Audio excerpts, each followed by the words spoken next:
Infinity Games Podcast. Intro us, sir. Welcome to the Infinity Games Podcast, episode 34. I'm Jukeboxhero. Level 34. Right, I forgot. It's level 34. Oh, Who are you? the guy with the things. What have you done with the other guy? KelryxsKing is dead. I'm Batman. I ain't being Robin, so this got real awkward. Well, that's unfortunate. Just go all Justice League, be the Flash. I can get behind this. He is my favorite leaguer. Anyways. What are we talking about, Jukebox? Games we've been playing, because it's been 5 fucking months since we got the Switch. And we didn't talk about those games. And we've been playing shit since.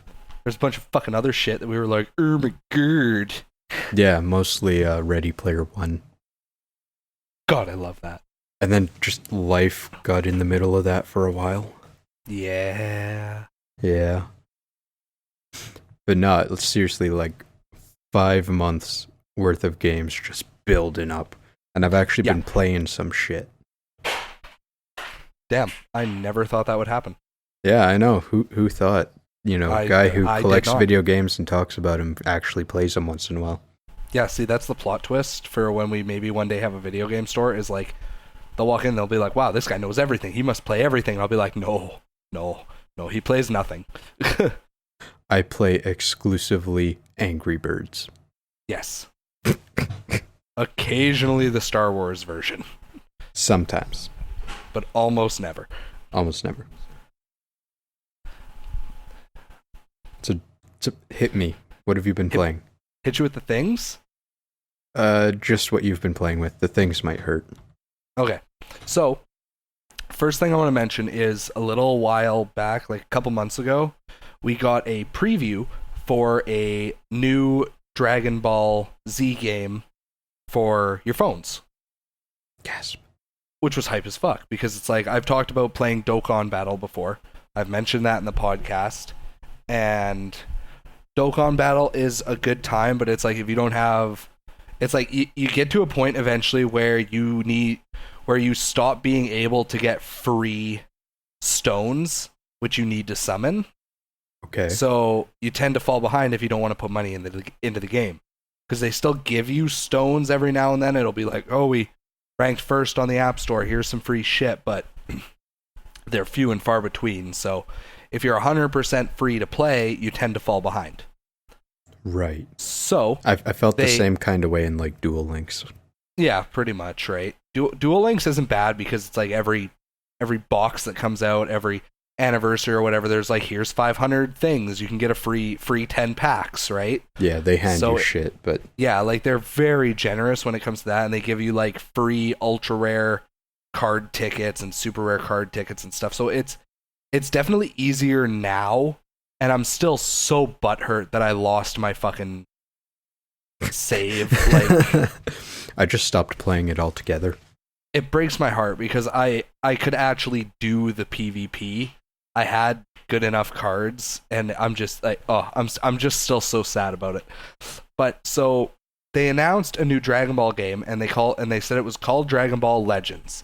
And everybody got hype as fuck because they like showed like an original character, and they were like, we're doing like an original story, like all that. Like it's a fighting game. It's not just, here's your characters, line them up right and hit one button and hope you win. It's like you can actually dodge and attack and all that. Like it's actually a fuck ton of fun. So it released about a week ago now. It came out in like the UK and the Netherlands first. So I was like, oh, that's cool. Canada should get it within like a couple of weeks then. Drops in Canada 2 days. 2 days later, I was like, hot shit. Man, like, the like difference in release dates is just shortening and shortening as the years go by. Oh, I know. Well, because I initially assumed it would be the same as when Pokemon Go came out.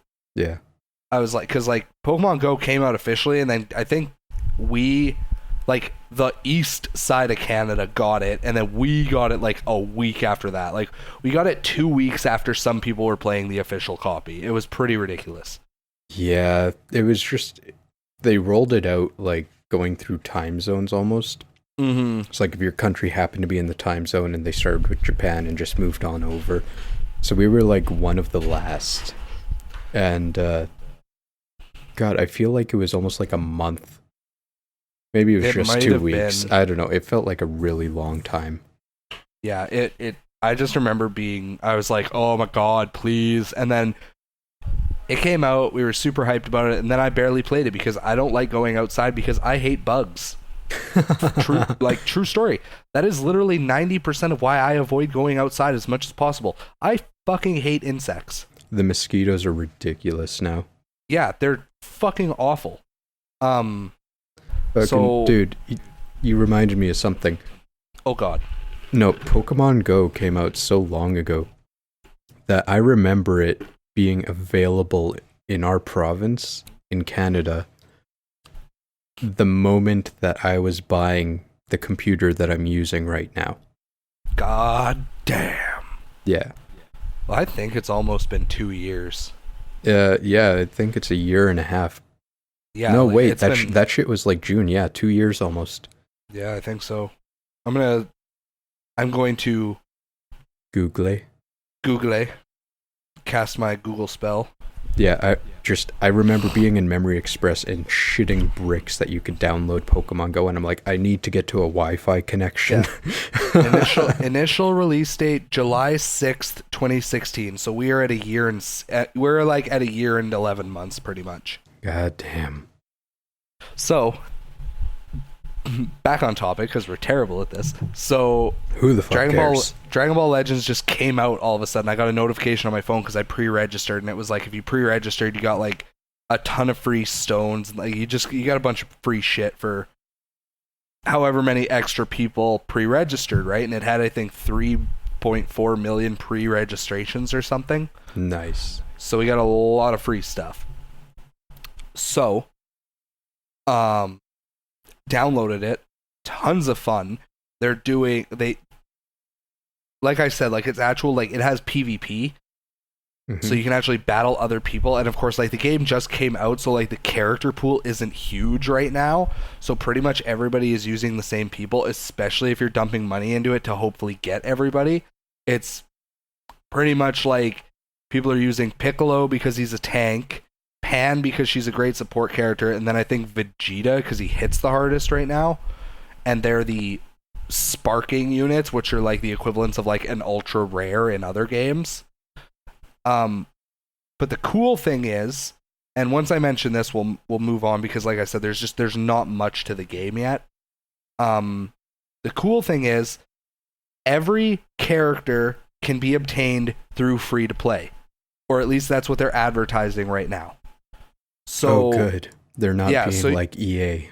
Yeah, and of course, like, if you want a high-level character, you're going to really have to put the time in and grind the ever-living fuck out of him, but it's still possible to not miss out if you're willing to put the time in, which I think is an amazing thing. It's like, if you want to dump a few bucks here and there just to, like, get a boost, okay, cool, whatever, that should be how it goes. But it is by no means pay to win. Paying will help you win, but it is by no means pay to win. That's the way it should be. Yeah, and then the other thing that's nice is as you summon, in this game, there's no such thing as a duplicate character.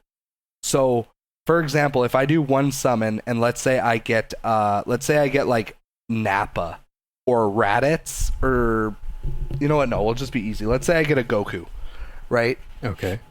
The way it works is when you summon, you get 100 Z power for that character. And then, so that character's level is star level 0, I'll call it. So if I summon again and I get another Goku, that 100 Z power goes into the previous Goku, and that'll level him up to 1 star. And then for him to get to 2 stars, I'll need like 300 Z power. So eventually when I summon and I get 3 more Gokus on top of that, then the one I already have becomes a 2-star, and he keeps getting progressively more powerful the more copies I summon of him. So you can never get like completely screwed when you summon for characters. You're never going to like just get a character where you're like, oh my god, they're complete trash, I'll never use them. Because as you summon copies, they get stronger and stronger. So you might get to a point where it's like, I could have an ultra rare Goku, but if he's 1-star and I have a 7-star like regular rare Krillin's probably going to hit a lot harder. So I'll use him instead of the Goku, because why would I use a weaker character, right? Right. So that's a really cool thing about the game, and it's going to be really helpful for like free to play people. So I'm very happy with how this game is turning out so far, and I'm very excited to see where it goes. Man, all this shit just going like straight over my head. I'll show you the next time we hang out. Even though you have no fucks to give about Dragon Ball Z, I think you'll be able to appreciate how the game is set up. I appreciate a good game. Exactly. Other thing is, talked about it in the past. Talked about Xenoblade Chronicles 2 in past podcasts. Oh shit! It was the game that I got when I got the Switch. It fucked him up. Played the shit out of it. Loved every second of it. It's such a good game. How many hours would you say you got in there? My first playthrough plus my current new game plus I'm at like 78, I think, or something like that. Nice. Fucking. Like I'm a good. Do you have any other in Switch games that you play, or is that like the Switch game you play? That's literally that, and it's like I have Mario Odyssey, but I haven't really played Mario Odyssey very much, just because. Right. I love me a good Mario game. I do, and I love Mario Odyssey for what it is, but it's a fucking Mario game. They're the exact same. Oh no, Peach got kidnapped. Go beat up the baddies. So I just personally I find it hard to care. And even though Odyssey is super cool with like how Cappy like lets you take over enemies, so essentially you have like 50 different power-ups in the game instead of, you know, like, oh, you have a couple different ones like Bee Mario and Rock Mario like in Galaxy. I don't know, because I was super confused. I was like, well, I want to say Odyssey because I think Odyssey and I think like a space Odyssey. So I'm like, wait, I'm getting all fucked up right now. So yeah. But yeah, just Xenoblade for me right now.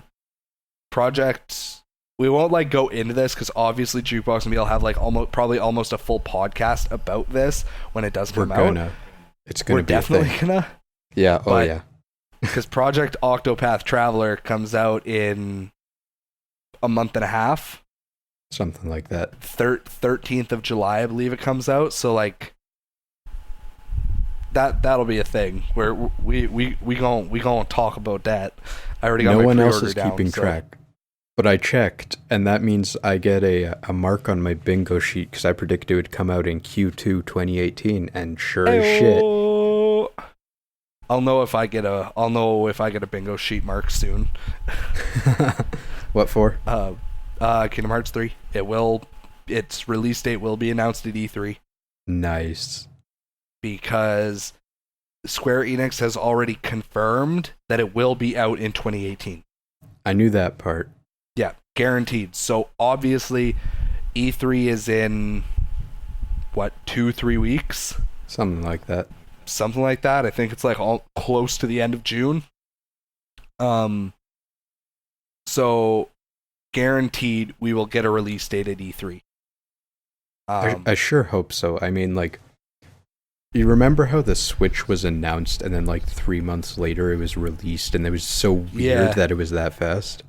Yeah, I remember us being very confused. So like Kingdom Hearts, if it comes out this year and the release date's unveiled at June, they got like a 6-month window. Yeah. And like feels short. They better fucking give us a real date, you know? Mm-hmm.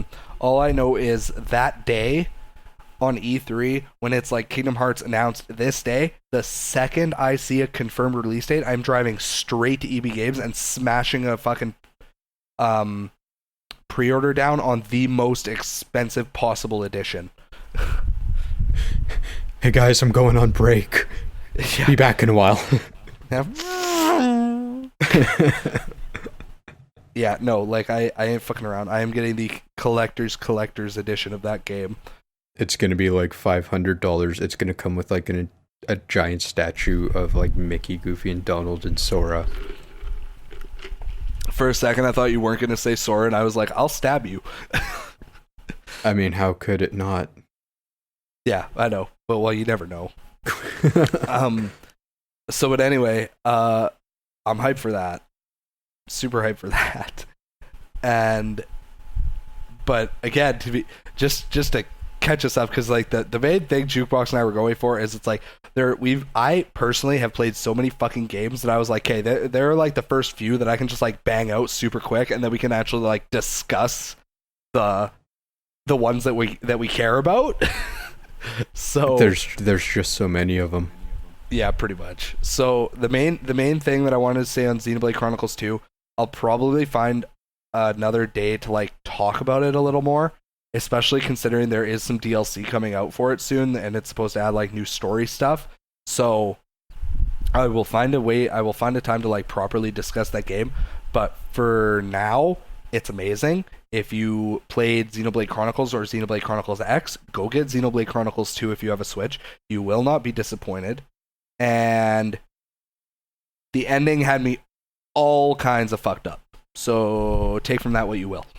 Yeah, if you remember from the last episode, he was all fucked up because of Ready Player One. Like, not like that fucked up, because that, like I explained in that podcast, that one hit me so deep in the feels that I'm pretty sure the socks in my drawer felt it. But like, Xenoblade, like, you're gonna shed a manly tear. Like, some shit goes down. So, damn. The third game that I wanted to this will be super quick because I got a little butthurt, is Final Fantasy IX was on Steam. It was on sale for, I think, like $21 or something. Okay. Like down from like a regular $35, I think it sells for, or something like that. So I was like, you know what? Fuck it. I'm up north when I bought this. I'm not anymore, thank God. I was like, I wouldn't mind something to play. I have not played much of Final Fantasy IX. And I was like, screw it, it'll give me something to do. So downloaded it, started playing it. Obviously love it. Final Fantasy IX is a great game. I get to like the first like major kind of dungeon, the ice cavern, and it crashes. So I'm like, cool, fuck me. And I googled it, and I guess the Steam version of Final Fantasy IX is actually prone to a lot of issues. And so I was like, well, I guess I'll just fuck right off. And so what I'm probably going to do is, eventually I'll probably just buy it on the PlayStation, on my PS4. Yeah. And because I know that version works flawlessly. So I will just... I'm like, I was super happy when I started seeing things like Final Fantasy VII and a lot of stuff coming out of Capcom and Square Enix actually going up onto Steam, and a lot of NIS games and stuff. And like, I was hyped because for people who aren't like me, you can like go on Steam, buy a game, and then just play it forever pretty much. Yeah. But the problem is, when those games were created, they were created for one, maybe two consoles. So they only had to be optimized for that hardware. And then putting it on Steam, they have to adapt the code to be able to run on any number of configurations of CPUs and GPUs and RAM. Yeah, so they're all of them are like prone to crashes, and it makes me so sad. And like, there are games that I want to buy, but I'm just too, like, I don't want to waste my money on something that's probably going to crash. Just to have to fight with it to get it working, right? Yeah. Yeah, so I get your pain. Yeah, so that butt hurt me a little, so I just took it as like, whatever, I'm out $20, and I'll need something to play, and I'll just get it on the PS4, and I'll probably just use the cheat codes that like boost you to max level and shit right away, and I'll just like blast through it, enjoy the story. You know, dude, Steam does take refunds on some things. If it's a game-breaking crash like bug, you might actually be able to get a refund. Maybe it's been almost a month and a half though now, so I don't know. I have no clue what the. I will maybe look into it because of course like it serves me no purpose because I guarantee I'm gonna boot it up again. I'm gonna get like maybe a little farther and then it's probably just gonna fucking crash on me again. I'll be like, well, all right. Yeah. On the note, real quick of computer games, I'll just mention this super quick. I found a Mega Man Battle Network fan-made game. Ooh. It's called Mega Man Battle Network Chrono X. So I downloaded that, and I haven't played much of it, and I don't know how much of it is completed so far. But it does play very truthfully to this Battle Network games that were official. So I'm definitely going to have to, at some point, find some time to actually play more of it. But I'm very excited for it. Man. Like, it's going to be hype as fuck when it's, like, a finished product. I'm going to be like, oh, boy. Dude, I got, like, 3 points. And I'm going to go backwards a bit and start with the first one. Ooh. Xenoblade Chronicles 2. Yes. I may have already told you this before, but we got some numbers. It is the first Xenoblade game to sell over 1 million units. Hot damn. Like, wait, anywhere? What do you mean? Like, is that just in America, or is that including Japan? I think that's global. Wow. Yeah. I honestly thought they would do better in Japan alone. Really? Yeah. Oh, man, because, like, Chronicles X barely sold, and then the first one was something like 500,000, maybe. Let me look it up. Yeah, because I like 1 million units for any RPG that isn't Final Fantasy or Dragon Quest is a huge goddamn deal. And I think this is in the top 10 of Nintendo first party on the Switch right now.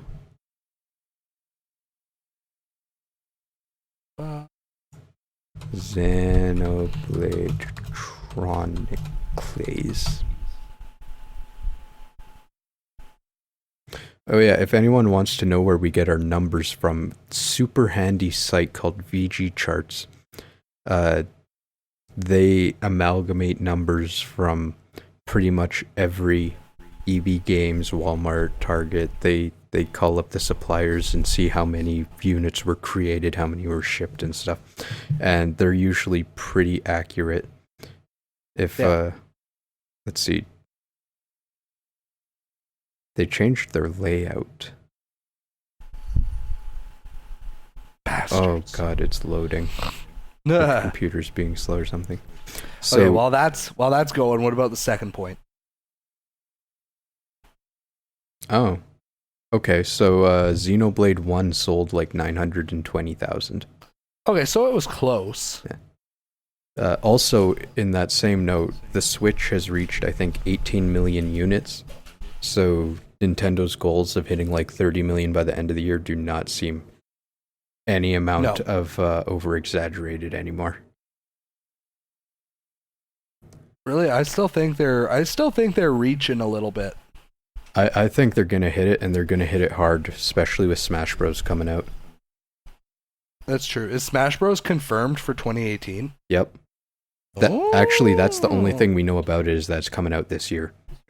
Huh, interesting. It'll definitely be a Christmas release. I saw one rumor saying that Simon Belmont would be in it, and I'm like, if he isn't, they're fucked. I'd think it would be a Christmas release. Mm-hmm. But I got proven wrong the last time. That's fair. Because they released Odyssey in October. Yeah. Right? And that became like the highest selling Switch game or whatever. Well, because Mario. I mean, yeah, but like, it came out in October. Everyone thought it was going to be like December. Yeah. Even I thought it would be December. Guilty. And it's sold 8.95 million according to this site. Yeah, fucking crazy. Second point, I don't remember. What did you talk about? You did Xenoblade Chronicles, then what were you talking about? Final Fantasy IX. Right. I've owned that game for like 5 years and I still haven't played it. On PS1, right? Yeah. Yeah. I played 7. I did 8 for like 10 seconds. I haven't even touched 9. 8 is so bad. Is it? It's so dumb. I thought you liked that one. No, I like the characters, but the gameplay is flawed to the point where like you need a guide or you're gonna have a bad time. Because it's like characters can like equip magic to give different stat boosts and shit. So it's like if you aren't using the right ones and shit like that, like your stats are all fucked up and you're gonna just get rolled. That's really unfortunate. Yeah, it's really weird. And you can't, characters don't just learn magic, like you have to steal the magic from enemies and then junction the magic and then you can use it, but you only get so many charges of it. So it's like you'll steal like thunder magic, use it 5 times, and then have to steal more. Like it's really weird. That is really weird.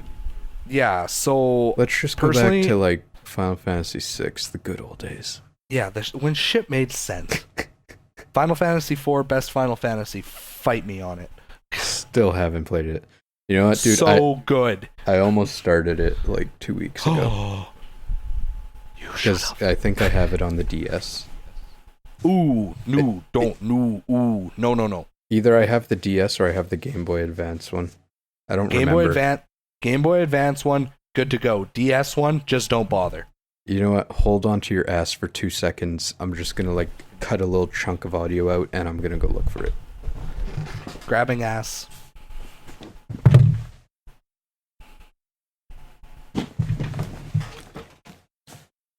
I retract everything I just said. Oh shit.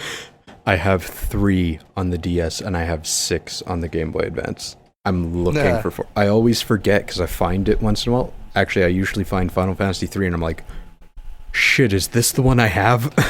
Do you have a PSP? No. I wish. Maybe Dude, I'll just... I have found a grand total of 3 PSPs in the wild. None of them have had a charger. Every single time they wanted at least $50 or more. And usually the thumbstick is ripped off. Okay. Like, I have ungodly horrible luck with finding a fucking PSP. If you have, like, if you genuinely want to play Final Fantasy IV, I will lend you mine because I have the PSP version, and that is the single best version they've ever made. Isn't that like Dissidia? What's Dissidia? Because No. I had a chance like, to get that for like $10. Dissidia is like the tournament fighter. Right. Yeah. Also, super good. Love Dissidia. I have them both. Don't have Dissidia NT because didn't have money, had other games that I wanted to buy. We'll pick it up one day when it's cheap as fuck. Here's the thing though, dude. I really want a PSP. Kind of like the Vita. Not as much the Vita, because everything on the Vita is downloadable and still costs like $40. But the PSP, all the games are dirt fucking cheap, and half of them are amazing RPGs. Yeah. Like the other day, I found Fate Grand Order for like $15, and I found Breath of Fire 3, the European release on PSP for like $30. Hang on a minute, I need to Google a thing. And Final Fantasy Anniversary Edition for like 10, and fucking no one collects for the PSP right now. I want Fate Grand Order on the PSP. Is it a fighter or an RPG? I'm not sure. It looks like both. It looks like it looks like an RPG. Apparently you can get it on PC though. I mean, do that then. It was at the Game City in the big mall. Oh. I'm definitely gonna look into it because I kind of want it. Because Fate, there's Fate Grand Order, and that's a phone game. It's a gotcha. Like you download for it. Okay. And then there's Fate Extra, which is on the PSP. Maybe I was thinking of Fate Extra. I could have swore it was Grand Order. Hold on, let me look for the cover art. There's also Fate Unlimited Codes. Like Fate Extra and Fate Unlimited Codes both look like just like 2D fighters. You know what, dude? I think it was Fate Extra. Okay, then I have zero interest. Maybe. Because like, man, I'm having a really hard time remembering shit. bleh.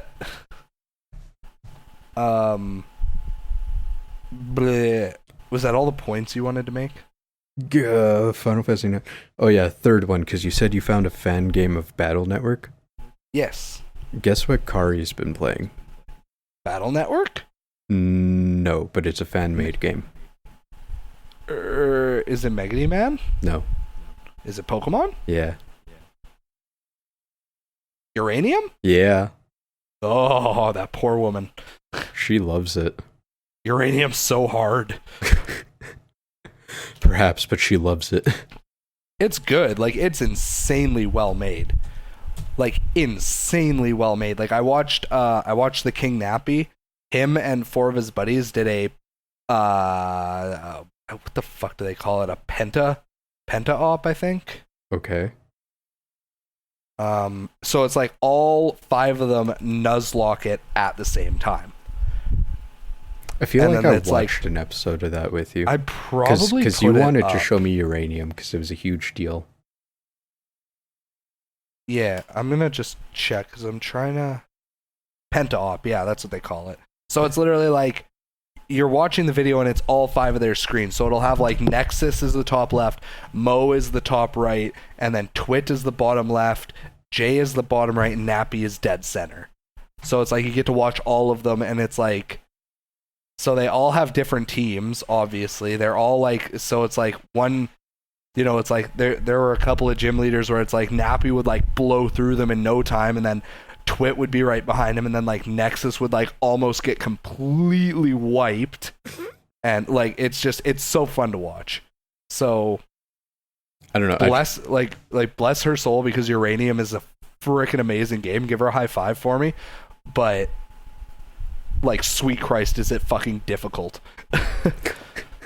It was kind of funny because I questioned her. I'm like, there are other Pokemon games that you haven't played. Why go to the fan one? She's like, because it's really good and it's like new Pokemon and it's free. And I was like, can't argue with that. You're like, I can respect this. Yeah, you had me at free. So also, those were my Jukebox and I- points. for anybody listening, Jukebox and I will be mentioning some Pokemon stuff maybe in a little bit here. So Yeah, heads up. maybe. Perhaps if we have time. The fourth game that I was playing that I want to just kind of get out of the way is my stamp that Jukebox insists I get on my bingo card is Digimon Cyber Sleuth Hacker's Memory. Because technically it was a new Digimon RPG that came out in 2018. That is the criteria.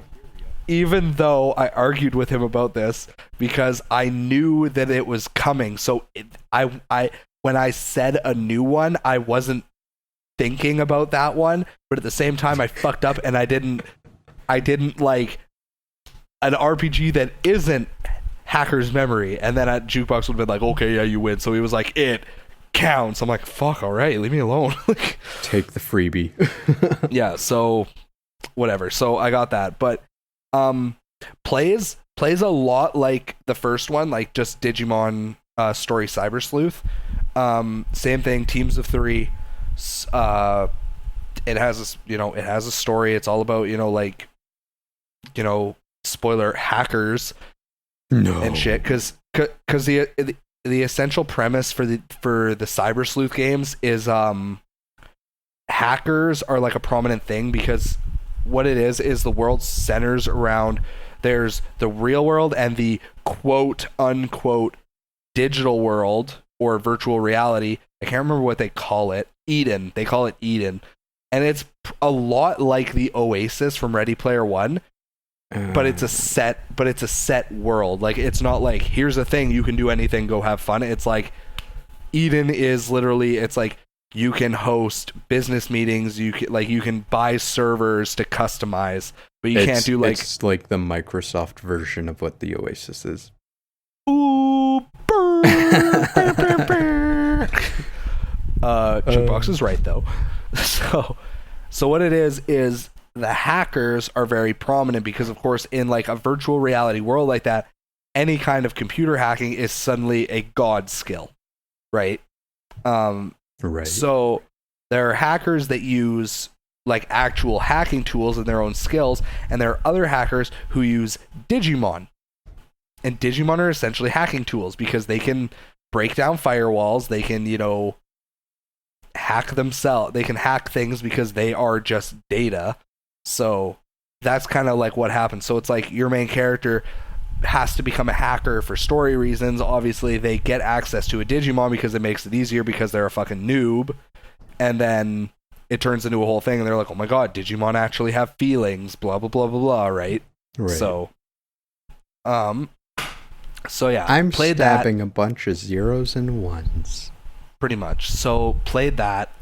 Haven't beaten it yet, because I had to give it back to my younger brother, because I borrowed it from him. But it was the exact same as the first one, just a different story, pretty much. They added in a few new Digimons, and it's still just as fun as the first one. Like, I really enjoyed playing it, and I love grinding in those games. It's very satisfying, but... Yeah. But yeah, so that was the fourth game. Nothing is nearly as satisfying as Dragon Warrior. Pretty much. So, dude, I... totally off topic. Checking out the bingo card. I said Octopath Traveler release Q3. So it comes out in July. It's still technically Q3. Yeah, so you get another one. But I realized that I'm completely screwed on one. I said the Virtual Console would be coming out. And that it would have Nintendo GameCube. It ain't fucking happening. You hear about this? Yeah, we're not getting Virtual Console, but we're getting... They're doing the thing that's Virtual Console that isn't Virtual Console, though. Are they, though? Yes. Because I saw a meme about it, so it has to be hold true. on, are you talking about the NES games? No. No? What the fuck are you talking about? Yeah. Yeah, look it up. Anyways, the Switch, it got all of its, or at least some of its online features announced. So we know that you'll need it to do online play with certain games. Yeah. You're going to get 20 NES games if you sign up. Games that you'll be able to do multiplayer, like online, which I think is really cool for like one game Balloon Fight. Because Balloon Fight's fucking awesome. It's like Joust, but with balloons. Okay. For Balloon Fight? Yeah. You know what Balloon Fight is. Yeah. Yeah. I'm just attempting to find this meme because it's the easiest way to explain it, and I cannot find the meme. My meme searching skills are weak. Yeah, we don't know. Like, if you get the online service and then you cancel it or whatever, do you keep the 20 NES games or do they just disappear? Because this is essentially their version of like PlayStation Plus, where you get a free game every month, except it's just really old Nintendo games. But they said in their FAQ or whatever that they are not working on Virtual Console specifically, or an analogous app, so like nothing similar to it. $20 for a year is pretty reasonable, though. That's pretty weak. What? The online service, that's the pricing. It's $20 USD for a year for this Nintendo Switch Online. Yeah, it's like nothing compared to PlayStation and Xbox. That's fucking fine. Like, I could give a shit. I'll pay that. And you know, if you can get your friends in on the family membership pricing, yeah, fucking everyone just chip in like $5. Yeah, exactly. So like, you can get up to 7. I fail to see why people get so butthurt over it, but essentially, like, I haven't been seeing anyone get butthurt, but it's essentially it didn't cost money and now it costs money. Yeah, which I understand why people are a little salty regarding that, but I think that's just immaturity, because like honestly, it should have always costed money, because they've always had to maintain the servers and the online service. Yeah, and that costs money. pretty much the meme I saw. It was the thing where it's like Patrick is arguing with, I can't remember what his name is, the evil like stingray guy from SpongeBob, and it's like, is this your wallet? And Patrick is like, nope, but this is your license. Yup. This is your name. Yup. So this must be your wallet. Nope. Okay, and it's the manta ray guy. Yeah. Yeah. So essentially, what it was is it's like Patrick was like Black the Manta. Nintendo community, yeah, Black Manta, whatever, or Rayman. I got don't nothing. fucking. I know who you're talking I about. couldn't tell though. you. Yeah. I know the So scene it was too. like Patrick was the Nintendo community, and the Ray guy was like Nintendo, and it was like it has online functions, and Patrick was like, that's great. Or Patrick starts with like, it's not virtual console, so I'm not getting it, and then it's like, but it allows you access to games from the past, and Patrick's like, yup, and it has online, so you can play with your friends, yup, and it has this, yup, and it doesn't cost very much, and that, yup. And then he's like, so it's pretty much everything that the virtual console has plus more, right? And Patrick's like, makes sense to me. And then the Ray guy's like, so you're gonna get it? And then Patrick's like, nope. And he's like, why? And it's like, because it's not virtual console. I don't know, dude.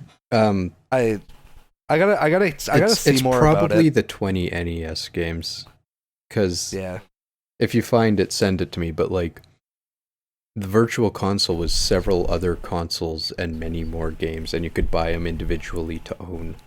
Mm-hmm. Like, it wasn't just here's a hand me of like games that, let's face it, no one really cares about anymore. Yeah. Man Ray is his name. Man Ray. Frickin' SpongeBob. Right? Yeah, anyways, we were playing games.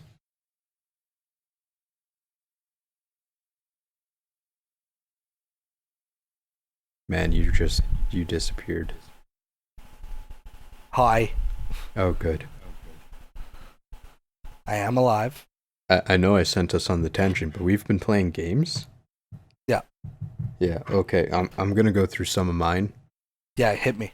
Fucking D&D. Ooh, boy. How about that Othello? Othello. Legit. I've had quite a few D&D sessions with my sister and Kari. And we actually went to the library when I was looking for Ernest Cline's other book, Armada. And they had Othello, and I've always wanted to try it. Do you know what Othello is? Oh yeah, I know what Othello is. I know how to play it. Yeah, and fucking went Salvation Army, found it for like $3, so we didn't have to go to the library every time we want to play it. Nice. Yeah, fucking dig it. That is pretty awesome. Anyways. Othello's good. Like it's a very basic game, Othello. Yeah. I mean, like it's very basic, but it's still, it can get pretty hardcore, just like chess or anything. Like it does require a good amount of thinking. Yeah. Because for anybody who has no idea what Othello is, pretty much Jukebox would have black pieces, I would have white pieces. If I trap one of Jukebox pieces between two of mine, his black piece becomes my white piece, and then I have one more piece. But then if he trapped 3 of my white pieces that were in a line between 2 of his black pieces, he would get 3 more black pieces, and I would lose 3 white pieces. So there's a lot of strategy involved. Yeah. Very basic concept that can be taken very far. Anyways, I was just kind of joking that all I've done is board games. What I've actually been playing, Yay! most recently, and this is the one I was dropping hints at you. It's something that you've played that I own that's on the DS. Yeah, hit me. Fuck Hold me on, did you come up with anything? I got nothing. You got nothing? I literally got nothing. Dragon Quest 9. I don't have that. But you've played it. I haven't though. You haven't? Nope. Oh goddamn! I thought you did. I played 7. Also played 8 because 8 got re-released. 8 is Bay. Fuck titties. But not 9, unfortunately. 9 is like the if you watch The Completionist, number 9 is his absolute favorite Dragon Quest game of all time. But where it falls short is it has like an amazing online or LAN thing. Wi-Fi, yeah. Yeah, or whatever, which these days you pretty much cannot take advantage of because nobody fucking plays the game. I'm super sad because I thought you like played and beat this game. No. The only Dragon Quest game I have ever beaten is 8, and that was like 8 months ago. It's kind of funny because I have 8 and I have the player's guide, and I think I played it for maybe an hour, and I was just so fucking bored of it. Yeah. I don't know 8. why, but 9 is just like, it grabs you right at the start. It has a bit more story elements that's good. than previous Dragon Warrior games or Dragon Quest games. Yeah. Because it's so straightforward, but like, I don't know, it just feels good to be playing a Dragon Quest game again. Because like, I did 1, I did 8, and now I'm doing this one. And it's so weird to be like, I love Dragon Warrior. Yeah. Because most people look at that game and be like, you hit right, you smash A bunch. You hit left, you smash A bunch. You do that for about 8 hours until you're strong enough to fight the boss, and then the game's over. And I don't know why. It was fucking like cocaine for me. It was just, I could not get enough of it. Good old cocaine. And then Dragon Quest IX is, I think it's the first game where you're running around the overworld and the monsters actually show up on the overworld. It's not random encounter. Yeah. It's super satisfying. I am going to find...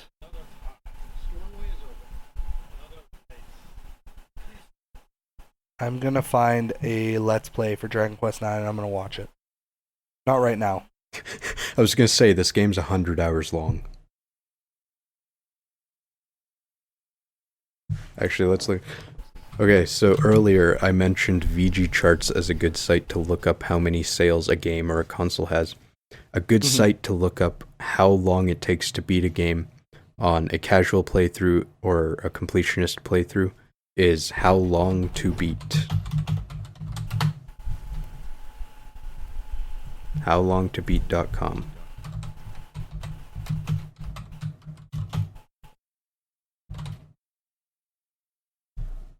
Yeah, main story 49 hours, main story plus extras is 85. Completionist is like 669 hours. I don't know about that one. Yeah, I mean, like, look, Persona 5, it's like average 96 hours for just the main story. 96 hours plus extras, 112. So, like, I'm maybe halfway through the game because I'm at 56 hours right now. Right. Okay, I just looked at Dragon Warrior. It's about 11 and a half hours for the main story. So when I was saying you hit left, you mash A bunch, you hit right, you do that for 11 and a half hours. Yeah. Pretty much. And I fucking loved it. Don't know how. I don't know. It's just charming, I guess.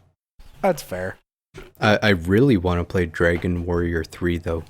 Because, like, while everyone was, like, losing their shit over Final Fantasy in the West here, Dragon Warrior 3 was just like, hey, we have, class systems and stuff. Like, you can advance your classes. And I don't think Final Fantasy had that until the Famicom, or the Super Famicom. Yeah, because the first time they did that was in Final Fantasy 3. Yeah. Actually, I believe... No, Final Fantasy 3 was NES.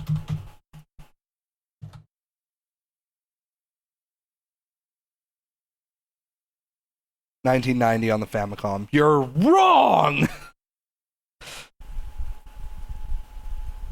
Well, fuck me. This has been the Infinity Games podcast. I need a new partner whose facts are correct. No, I'm just kidding. Don't leave me, Jukebox. No, that's it. Game over. Oh. No, however, I done goofed. in the West, Yes. Final Fantasy IV, which came out after Dragon Warrior 3. Also false. Dragon Quest or Final Fantasy IV didn't have classes. No? You're thinking Final Fantasy V. Final Fantasy V had changeable classes. Okay, what was the first Final Fantasy game in the West? 5.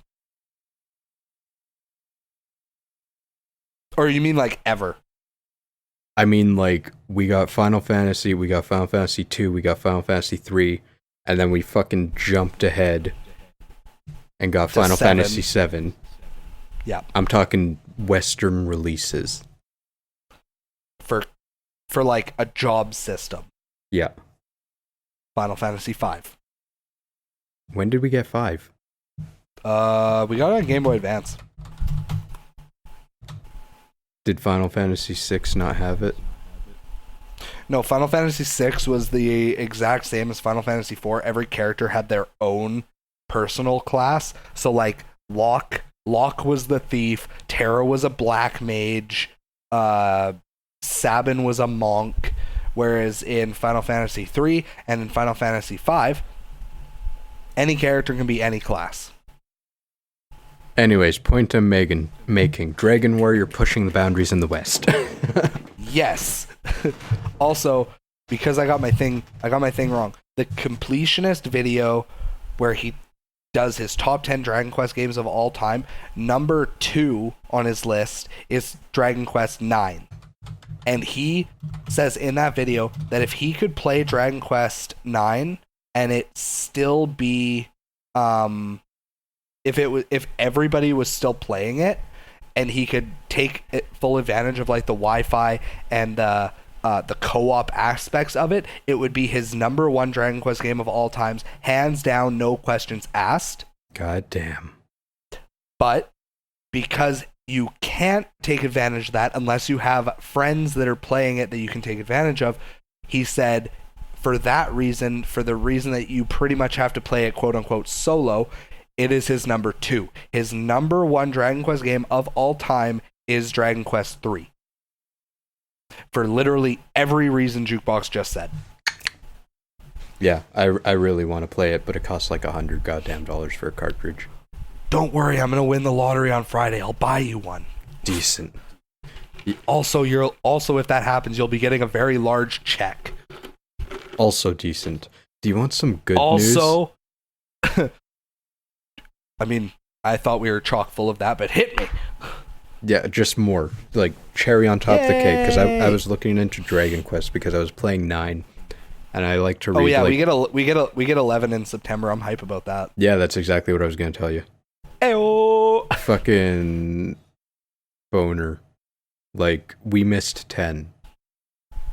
Yeah. And I was, like, hyped for there to be, like, a Dragon Quest game on the Wii U. Because we haven't had a consoleized one since the PS2. 8. Since 8. Yeah, Yeah, because Dragon Quest 10 was a fucking MMORPG. I know. That's dumb. No wonder I forgot it exists.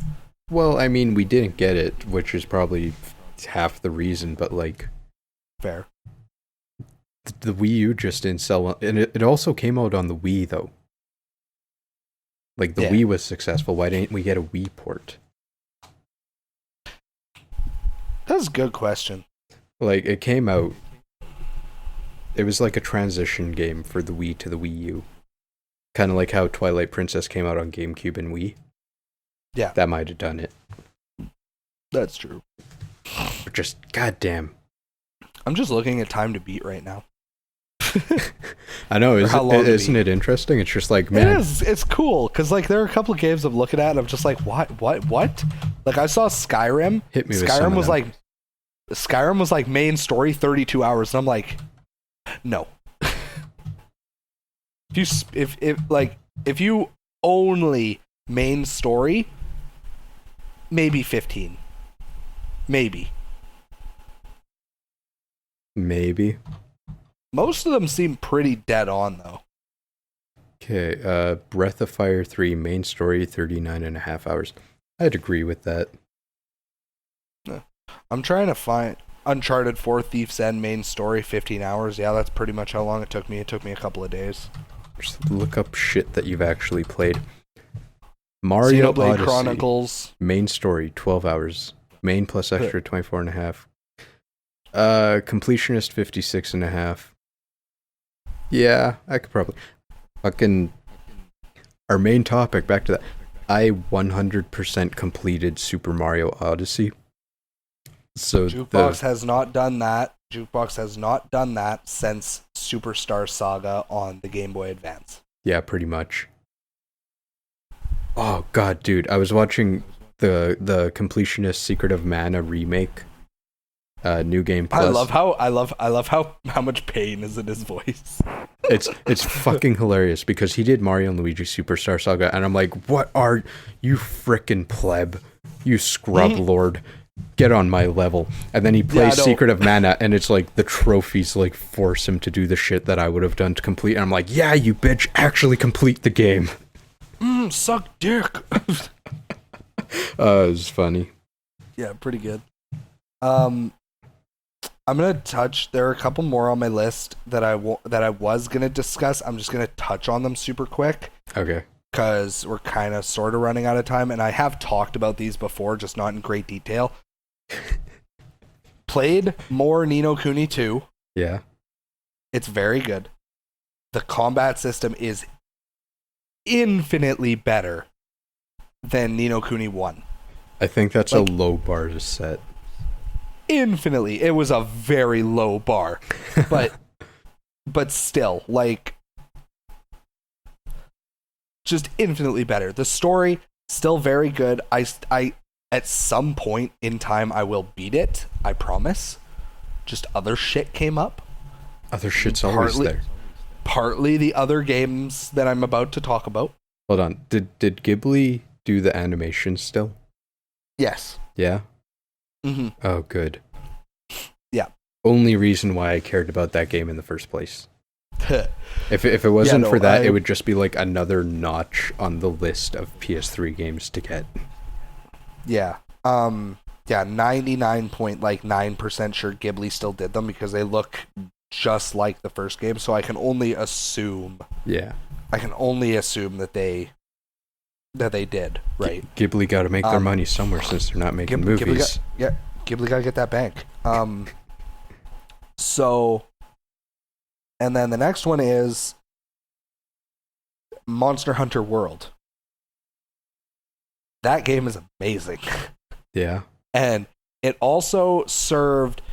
They were really smart about it. They released Monster Hunter World, and they changed a lot of stuff to make it very, very first-timer friendly.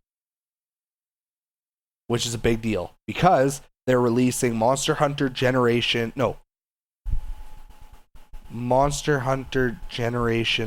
Ultimate? I think? This sounds like a sequel to Aliens. Right? Aliens Resurrection Infinite. They're releasing Monster Hunter Ultimate, or Monster Hunter Generations Ultimate on the Switch. And that's a big deal because it's like the biggest Monster Hunter game that ever got released, and we never got it in the West. We got Monster Hunter Generations, but we never got Ultimate. How long ago did it come out in Japan?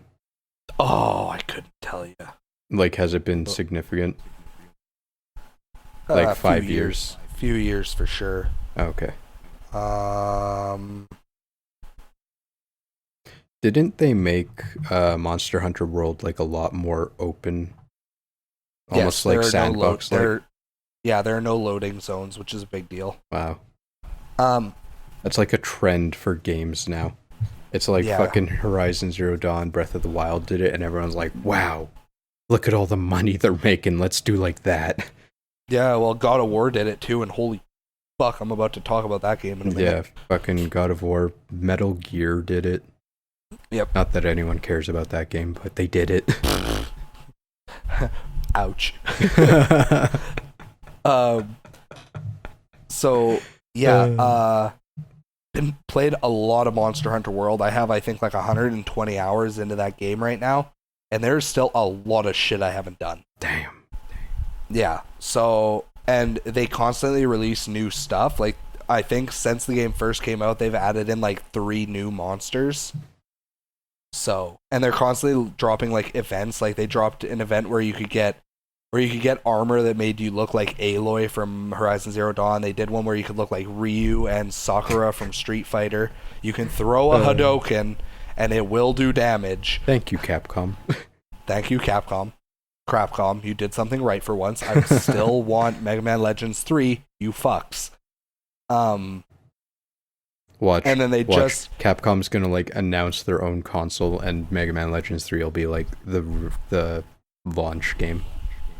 And everybody will just be like, not worth.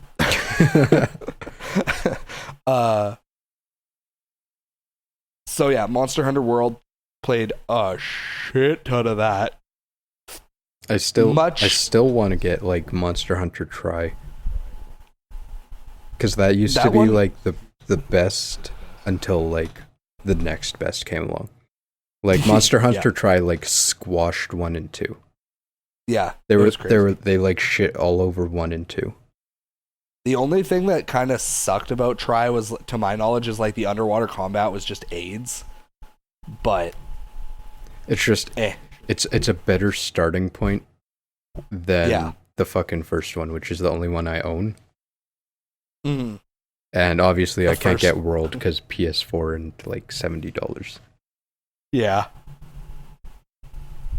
But like Tri is like $10 at this point, and Kari keeps telling me she wants to try a Monster Hunter game, so yeah, Tri's not a bad starting point for sure. Yeah. Because I know when Mohawk Man loves the series, I'm pretty sure that's the first one he got you guys playing. No, the first one I played was Monster Hunter 4 on the DS. Oh, so the one after it. Yeah.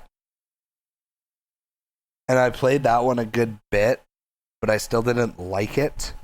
Because the whole to me, the main reason Monster Hunter World is so good is because you have 2 joysticks. And that's literally like what makes the game fun. Oh, you want to know something totally stupid and not related at all? Yes, please. So you know Robotron 2084, that arcade game where you have 2 joysticks, one moves you, one shoots? Yep. Yeah, you know, because I have it. Yep. Yeah, okay, so Robotron 64, the N64 game, guess how you control it? Because it's amazing. I couldn't tell you. You plug 2 N64 controllers in, and you use the analog stick of player 1 in your left hand and the analog stick of player 2 in your right hand. One moves and one shoots. Oh, God. So if you want to play 2-player, you gotta have 4 controllers. That's fucking wild. Or, because the Game Grumps were doing it, and this is how I know, you get one person moving the guy and the other person shooting. Blech. It's so fucking cool. I want that game. I also want you to have that game. I want you to play that game with me so we can, like, scream at each other about, like, shoot the thing!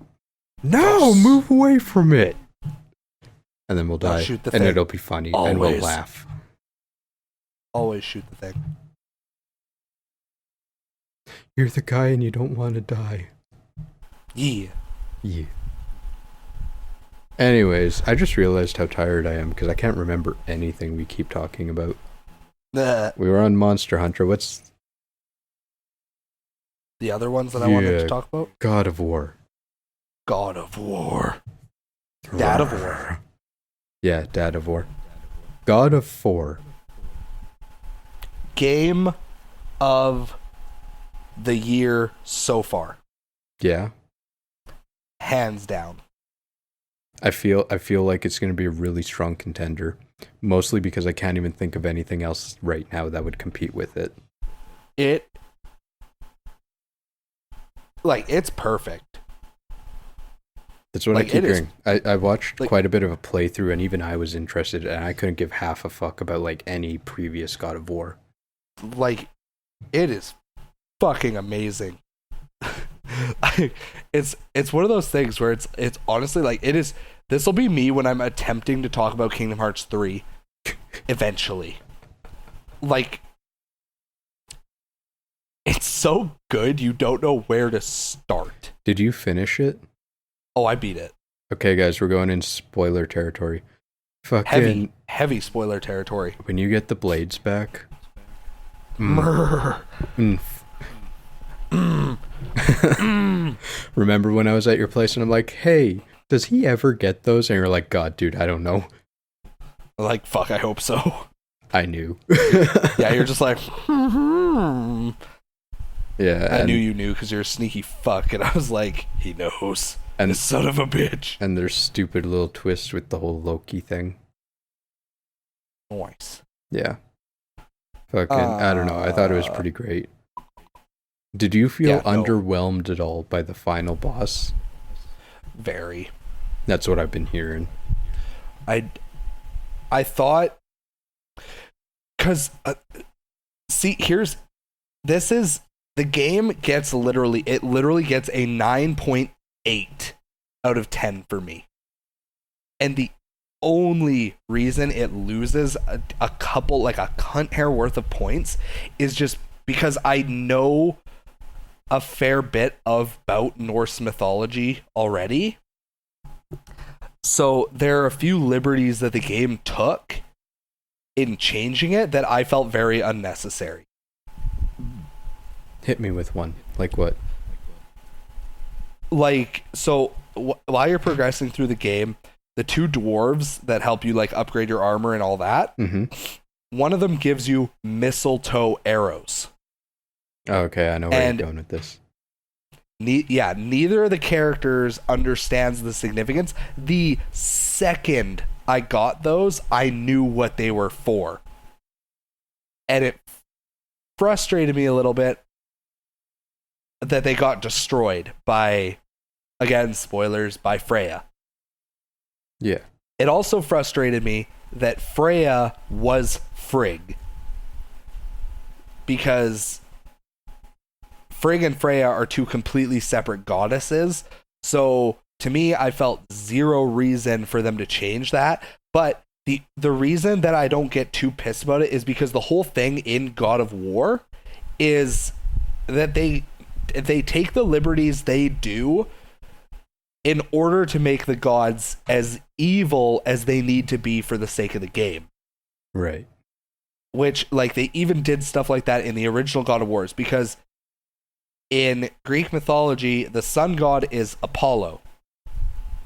And in the God of War games, the sun god is still Helios. Whereas in the mythology, Helios was the original sun god, and then he felt himself fading because no one believed in him anymore. So he gave the mantle to Apollo, who people did believe in.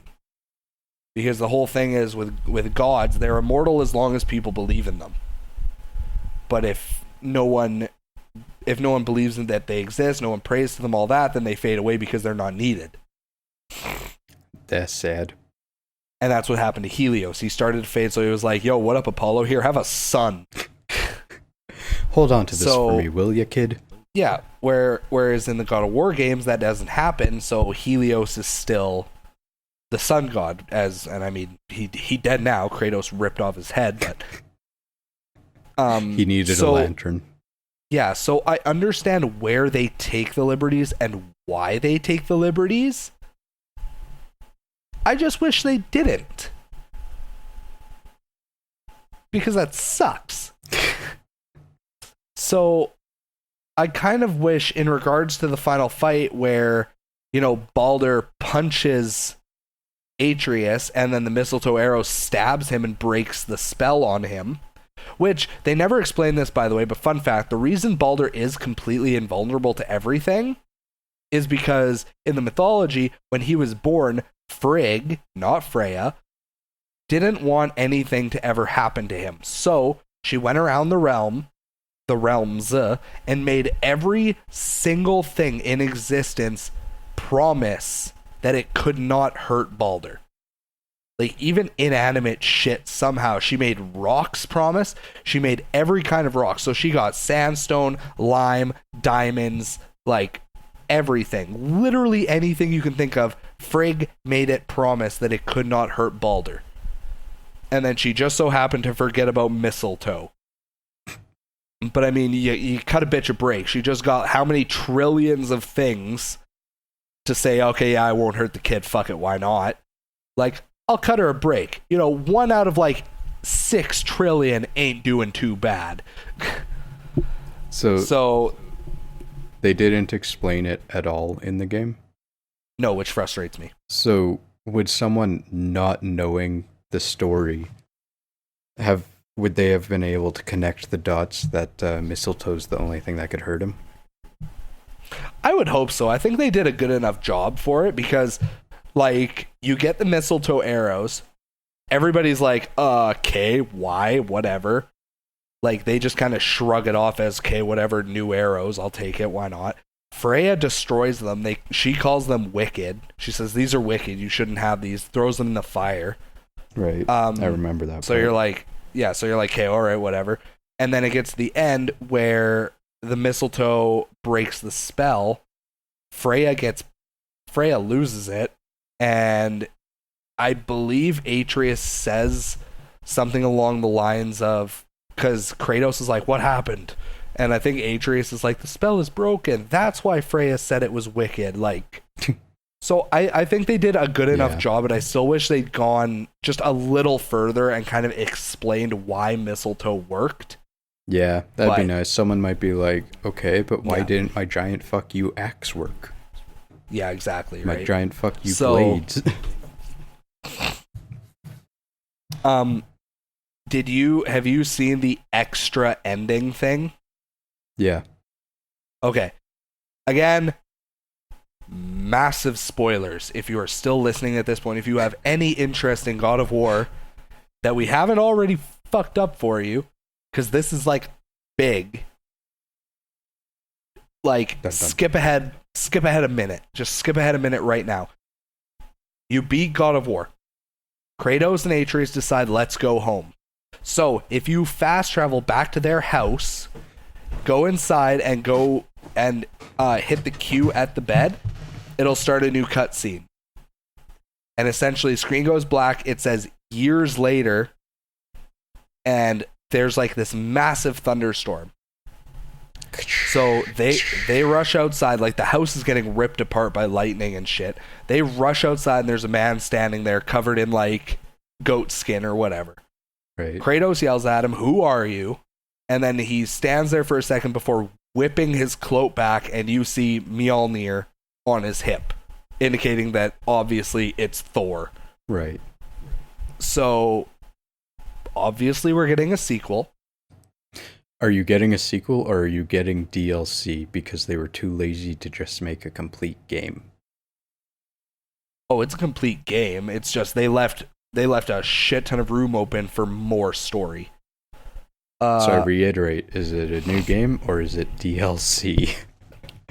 I would hope a new game. Yeah. I just don't have high hopes.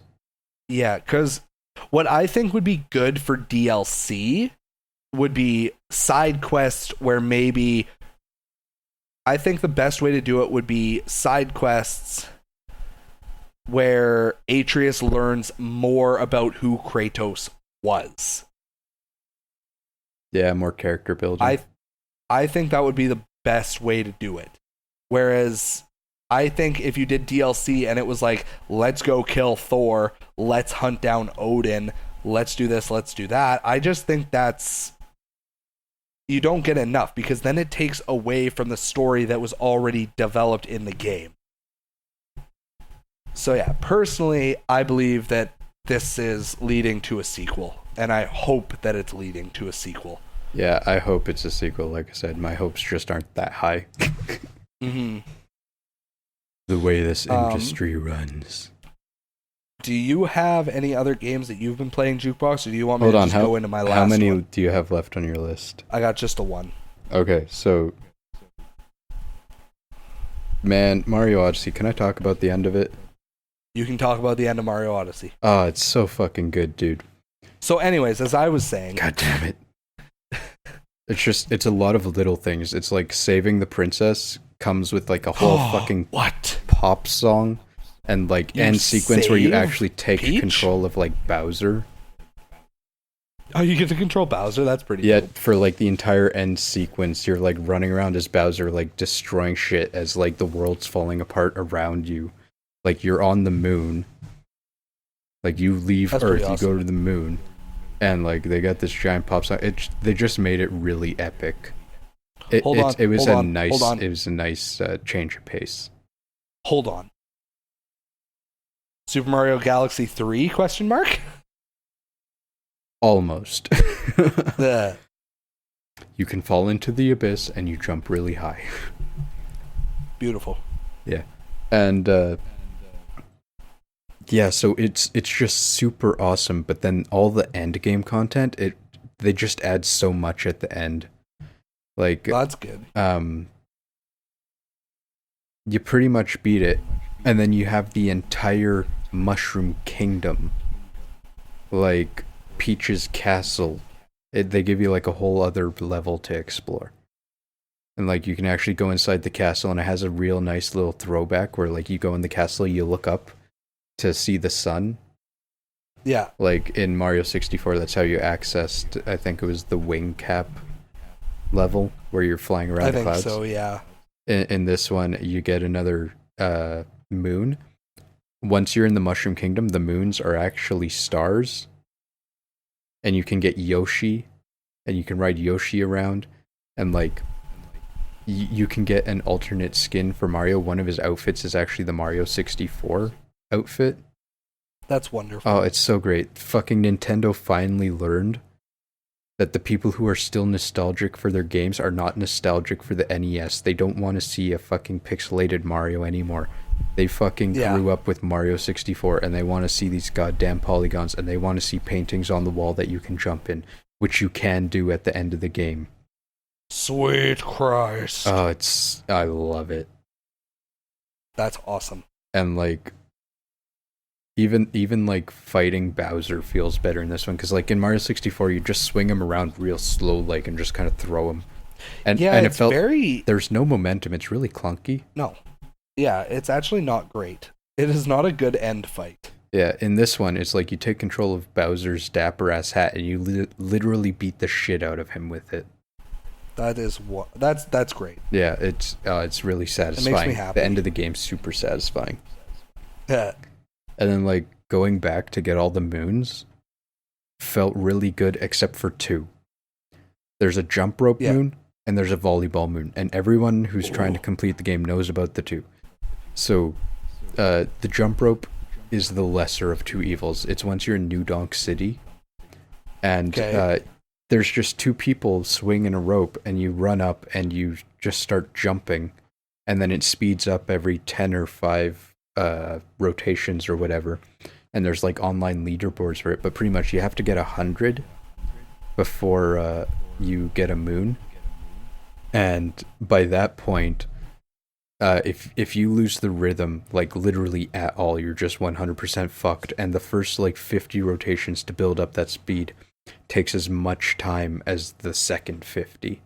You know, it's like exponential, but like it's so annoying because like I lost it on like 95 and 92 and 93.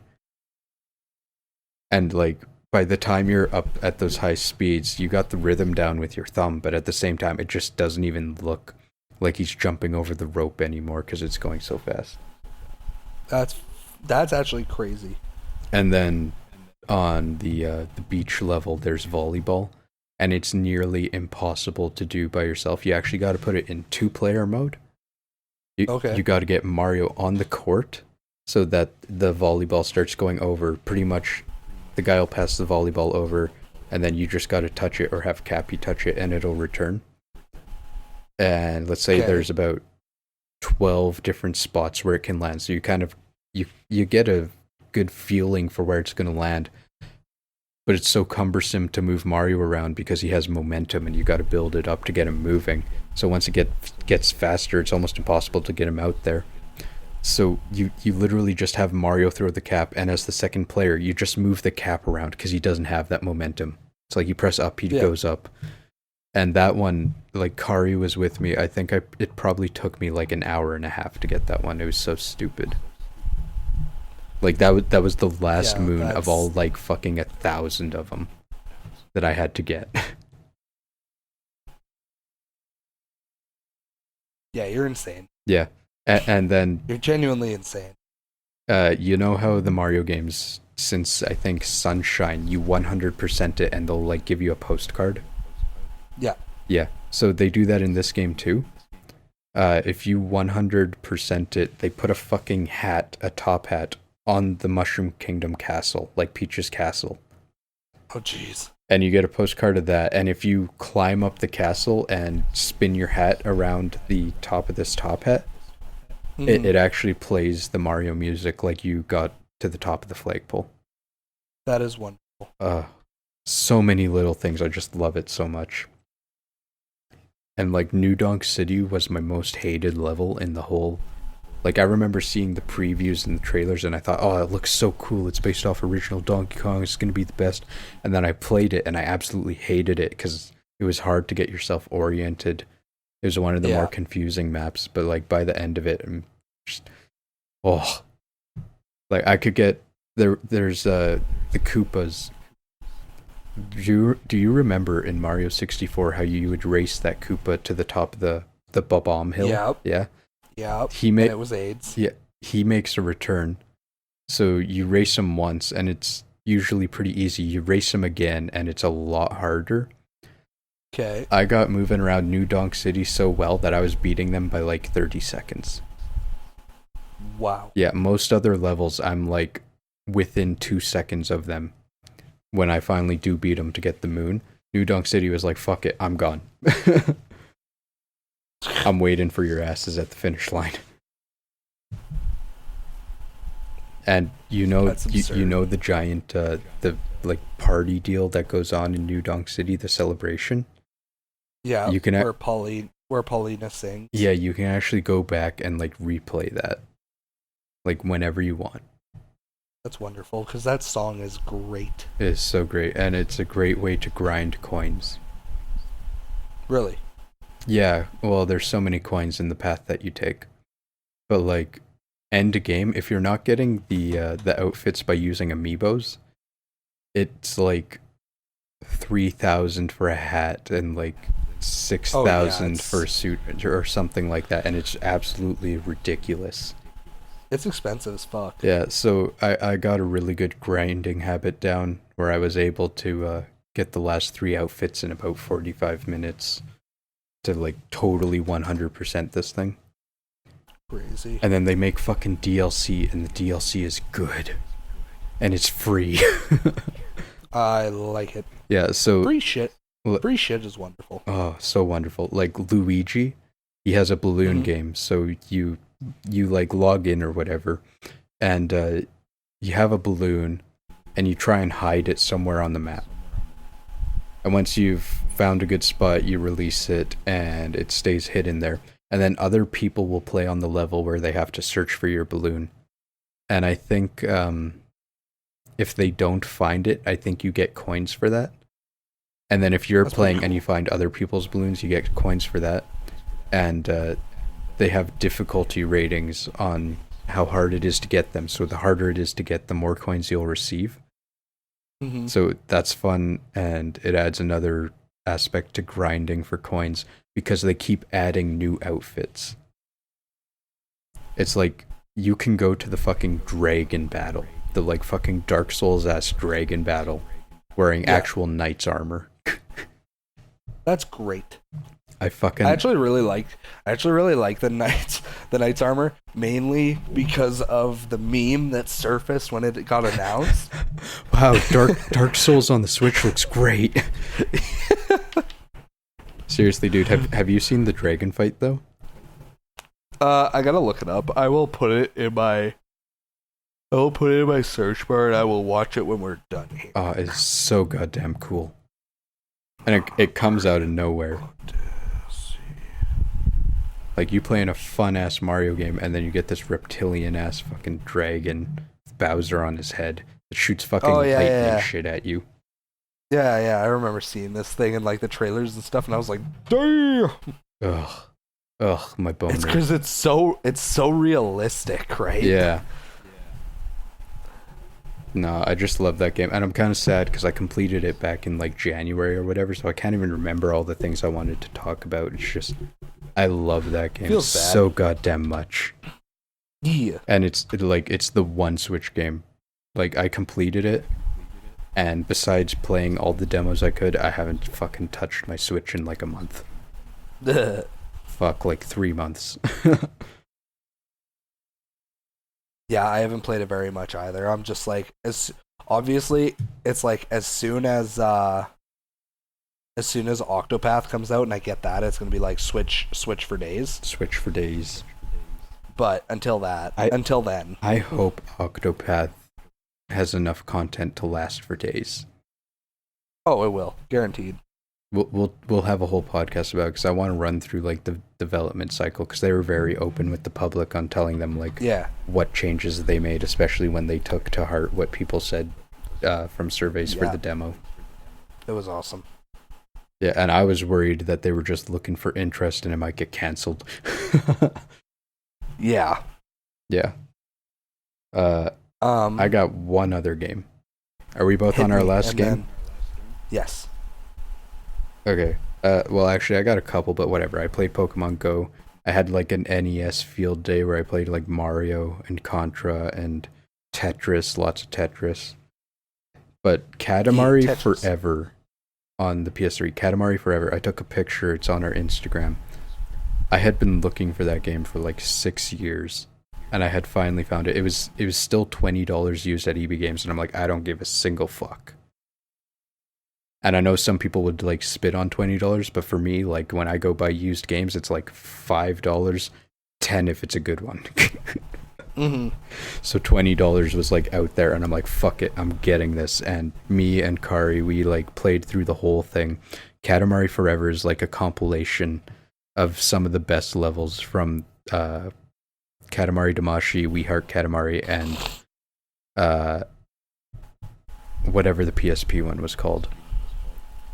I couldn't tell you. Oh, I have it. I don't have a PSP, but I have that game. I think it's me and my Katamari.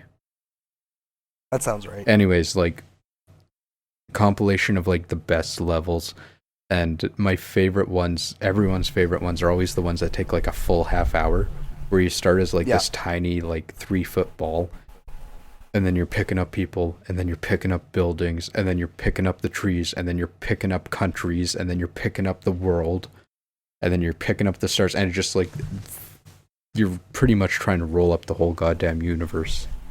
Mm-hmm. Those are what make the Katamari game the most fun.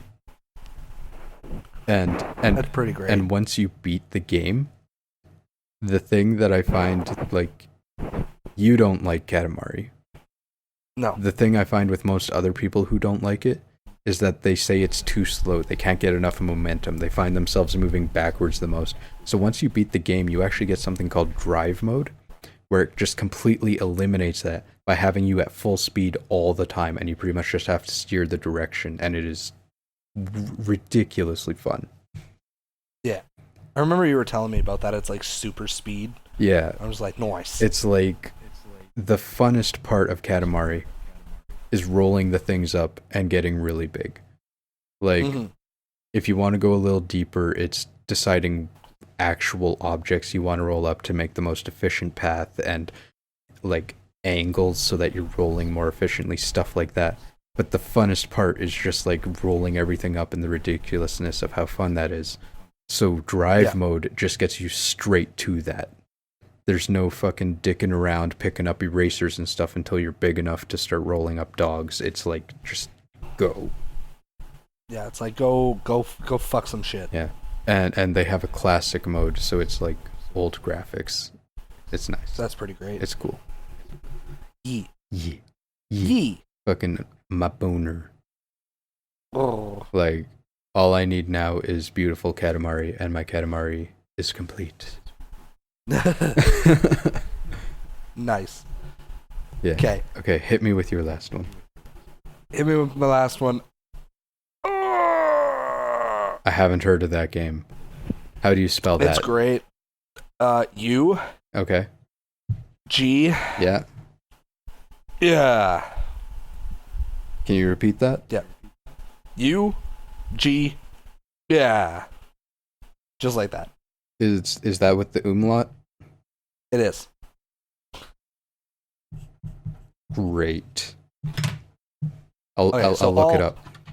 All super hilarious Infinity Game podcast puns aside, I started playing Persona 5. Sorry, the battle music was going off in my head. Lol. So many good tunes. So good.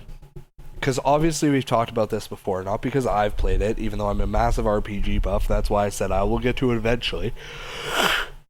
Holy fuck nuggets. I am so sorry that I keep yawning. It just, like, Jukebox is so boring. I'm sorry.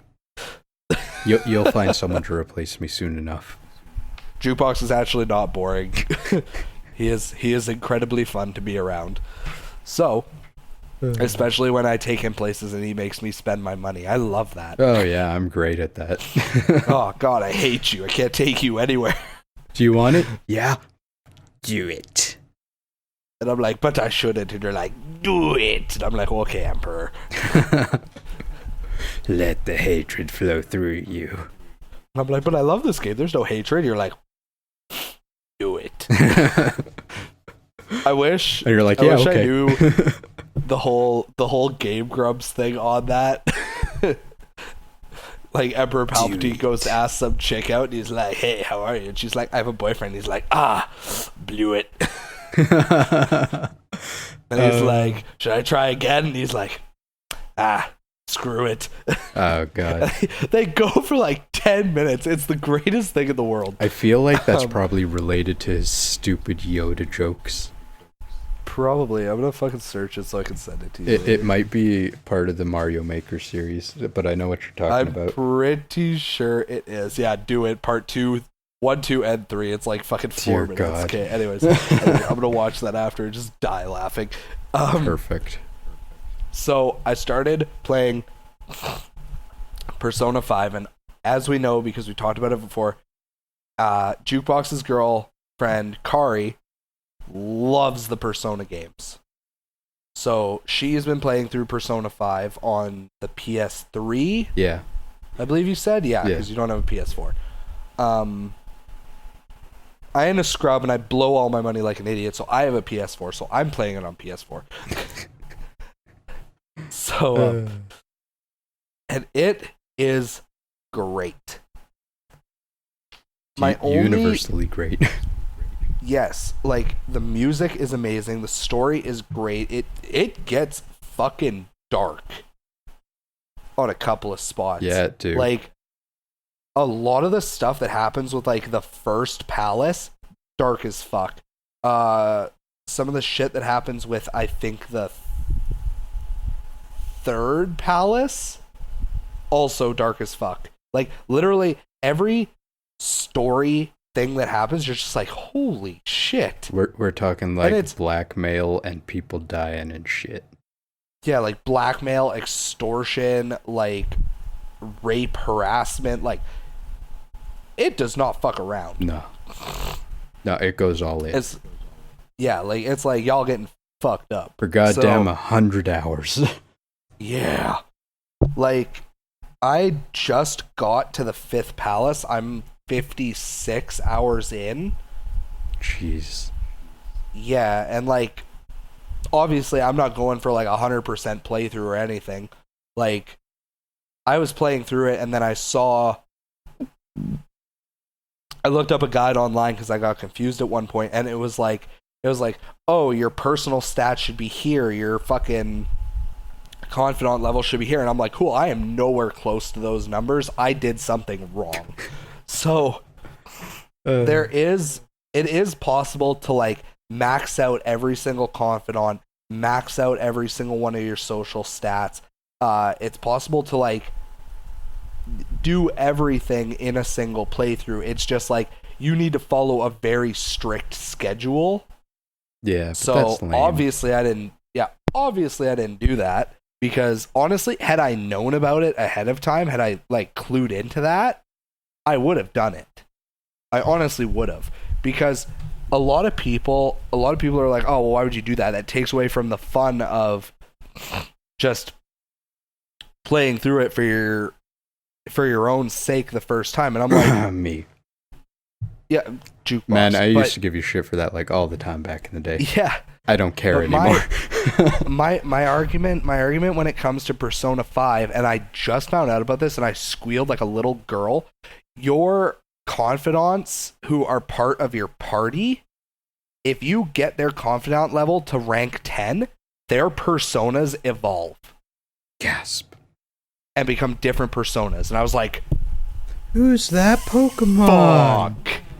And like, I got so happy and so mad, because I was like, this is the greatest thing ever. It reminds me of Fire Emblem. I want more of this. Fun note, I did play Tokyo Mirage Session. Like the Persona way of things is not new to me, but so like I felt like it was probably going to be a thing. I just didn't know how or when. So I was happy, because I was like, that's the coolest thing ever. That's something to look forward to. And then I was like, shit, I guarantee I won't be able to get every single one of my party members to max rank, because I probably don't have enough time. And I have no idea if you get to a certain point of the game and you have an unlimited deadline or not, so that you can just kind of like build everything up.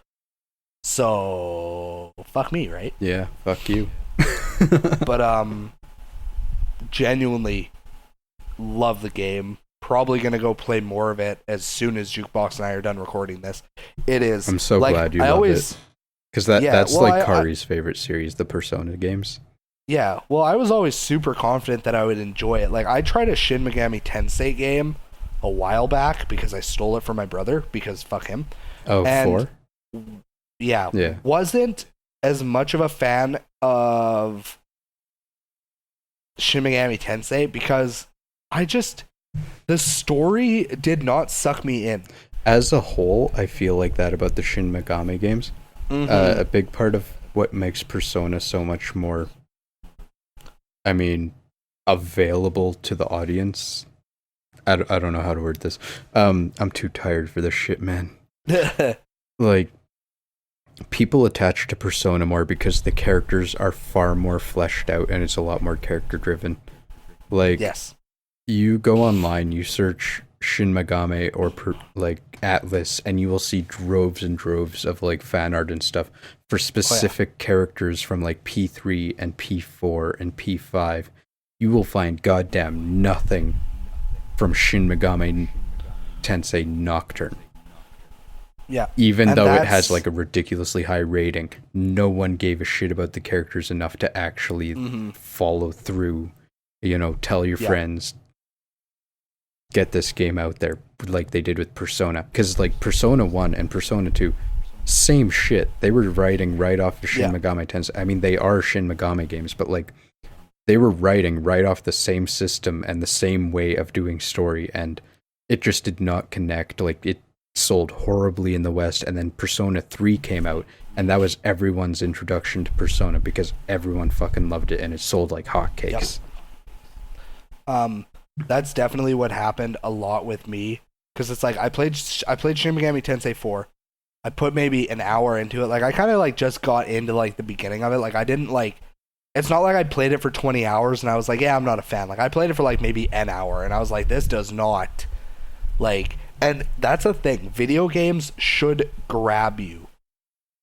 Yeah. Because they're an interactive experience. It's not the same as like a book or an anime or something where it's like, you can't open a book, read 3 pages, and be like, it's not for me, because that's like, cool, you're literally 1% through the book. You have no basis. Yeah.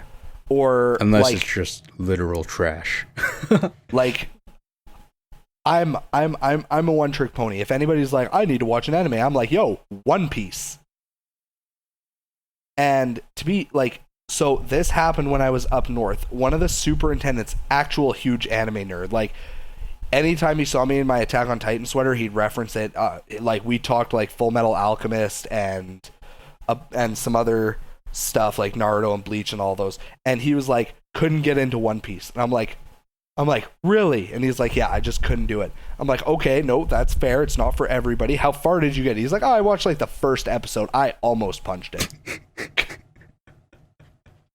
Like, I almost just fucking knocked him out. I was like, are you fucking kidding me? You watch one episode of an anime that has 740 fucking episodes currently, and you said, Episode 1 of Bleach is Episode 1 of Naruto is Fucking episode 1 of One Piece is Every episode 1 of anything is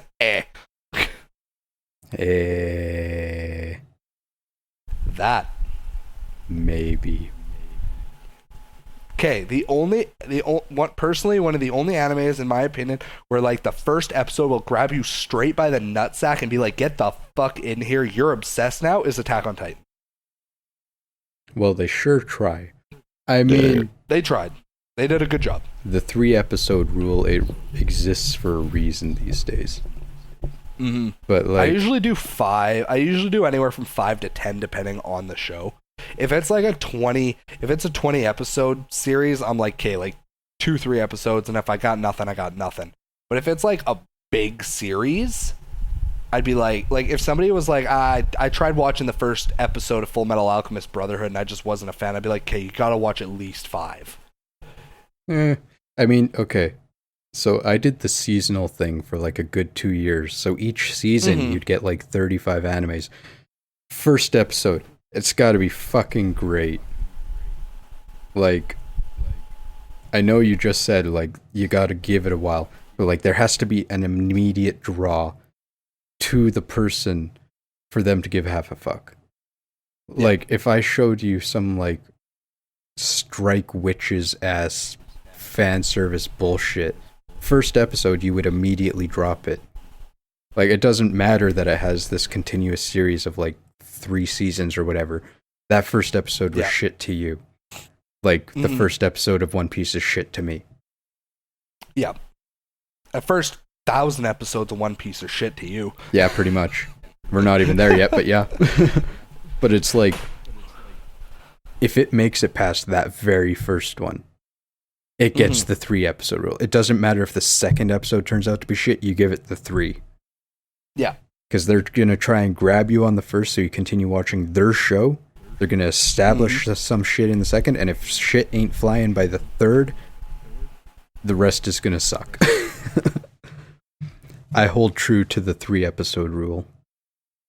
Like I said, for me, it's a personal 5 for me, just because, at least for me, almost every anime that I really, really love, or every manga that I really, really love, it takes just a little bit extra momentum that you won't get in those first couple episodes. Remember when I got you into Glee? I was like, bro, just like wait for the 5th fucking episode. And you're like, oh, okay, fine, whatever. And then you were like addicted. Yeah, like 2 days later, I'm like, so I finished season 4. And he's like, what? Hashtag love Glee. Don't care. Great show. Super sad. I cried like a baby when they did the Cory Monteith tribute episode. Oh, man, was I sad. That's pretty much where I stopped watching. That was like season 3, right? That was season 5. Okay, it's been a while. Yeah, so dude. you got a little farther. I recently finished the series on Netflix. That was probably about a year ago now. Yeah. I was like, fuck's sakes. I was like, season 6, the last season is literally 12 fucking episodes. I was like, fuck it, let's go. And I just hammered them out in like 3 days. I was like, okay. Do I personally think it was a good ending to the series? Not really. But it wasn't bad. It was an ending. What the fuck was I looking up? Oh yeah, Glee. Well, anyways, that was a podcast. Thanks for joining us.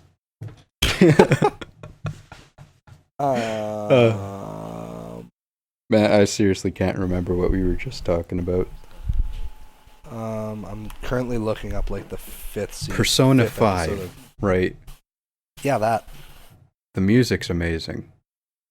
It is. It's so amazing. I love the tunes. Yeah. I almost bought like the 4-record vinyl soundtrack of it. Oh, geez. Just almost. That's one thing. That's one thing that I'll never like. Like, I love and appreciate video game music, but it's not like something I would put on like an iPod or something. Like my fiance, for example, she has like Destiny music on her iPod, which is great, right? Right. And it was funny because we were driving in the car and like she'll Bluetooth her phone, and it came on, and she was like, "Do you know what this is?" And I'm like, "It's definitely Destiny music." And then she's like, "Do you know what song it is?" And I'm like thinking about it, and I'm like, "It's the Darkblade Strike." She's like, "How the fuck did you know that?" Because you played And I so was much like- of it. Well, actually, it was an educated guess, which I told her about earlier, because there was, she was at work the one day and she had plugged her iPod in and it had come on, and one of her coworkers was like, "What the fuck?" So she was like, "Oh, it's from the video game that we play. It's one of the strikes." And she had explained it to me that day, the Darkblade music came on. So it's like I knew she had it on her phone, like on her like iTunes and everything. So I was like, fuck it, it's as good a guess as any, and I just so happened to be right. So Nice. yeah. But like, holy fuck, like the Persona 5 music is just mint. It really is. Like, I've just had like the normal theme that plays, the one I'm talking about. Yeah. I can't remember it right now. I know what you're talking about.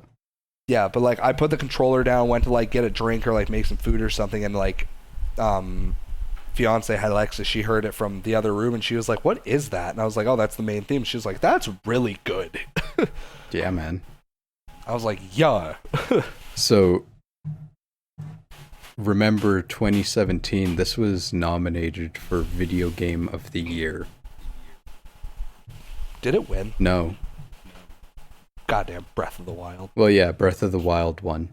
The runner-up, unofficially, was like Event Horizon Zero Dawn. Okay. And then the next spot was kind of up for grabs, and I